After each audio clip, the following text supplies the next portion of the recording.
Hey everyone, welcome to this explainer. Today we're going to tackle something highly ambitious, but honestly, absolutely essential.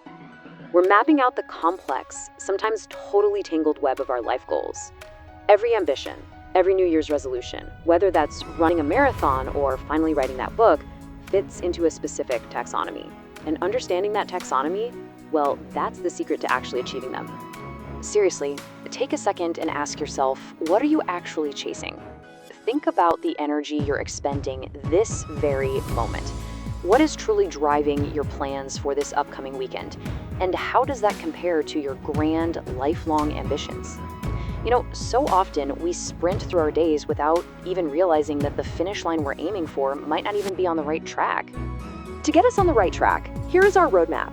We'll start with the purpose of goals, move into the time horizon, transition to internal versus external motivation, explore our core life domains, and finally, look at achieving goal harmony. Let's get right into it. Okay, let's dive into this. Section 1, the purpose of goals, mapping your life. Simply figuring out life is an incredibly overwhelming task. It's way too abstract. It's kind of like being dropped into the middle of a massive wilderness without a compass. That's exactly why we need a solid definition. A life goal is a targeted objective, dream, or milestone that provides direction, motivation, and purpose to an individual's journey. I want you to think of these not just as items on a to-do list, but as the essential coordinates on your personal map. Without them, you're basically just wandering. But with them, every single step, even the really difficult ones, holds actual meaning and direction. Section 2, the time horizon. When will it actually happen? Once we have our coordinates locked in, we have to look at the clock, right?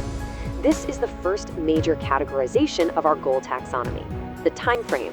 We need short-term goals, your immediate actions, your daily habits, those awesome quick wins, but we also absolutely need long-term goals, those massive, distant life milestones that take a huge amount of runway to pull off. You really need both to generate momentum. The short-term stepping stones are what physically carry you across the gap toward those big long-term destinations. If you only have long-term goals, you just freeze up. But if you only have short-term goals, you end up running in circles. Let's look at how this all builds up. It starts in days, those daily habits like reading 10 pages or just drinking enough water. Those days snowball into months, which allow for complete project execution. Then, the months compound into years, where you see massive shifts, like a total career pivot or moving across the country. And those years, well, they stack up into decades, and decades are where you build a legacy.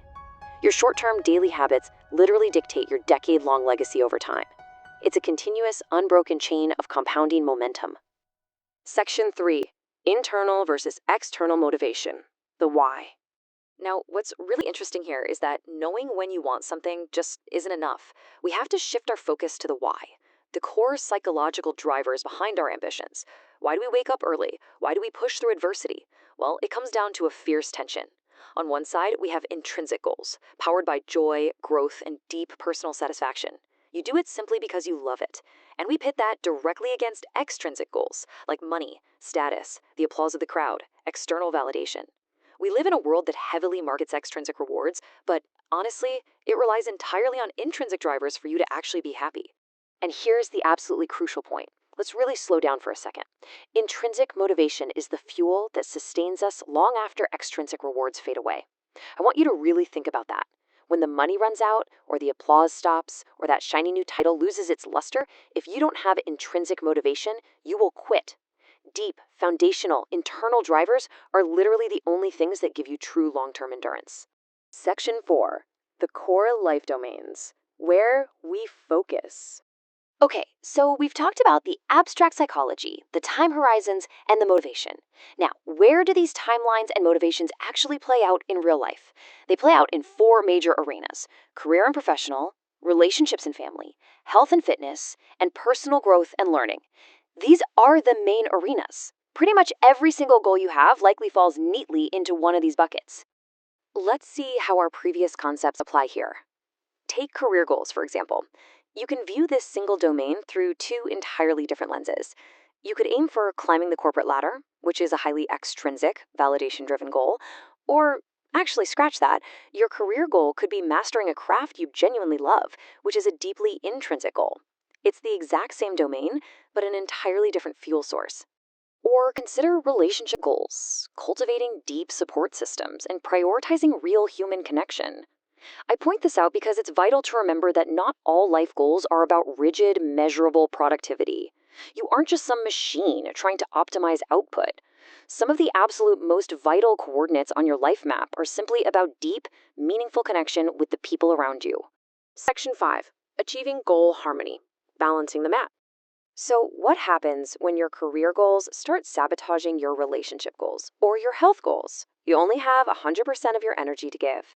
And this brilliantly illustrates that if your career slice expands to take up, say, 80% of your energy, while your health, your relationships, and your personal growth are going to starve. Goal harmony isn't necessarily about everything being perfectly equal all the time, but it is about consciously choosing your allocations so the whole system doesn't crash. We have to figure out how these different categories intersect without destroying one another.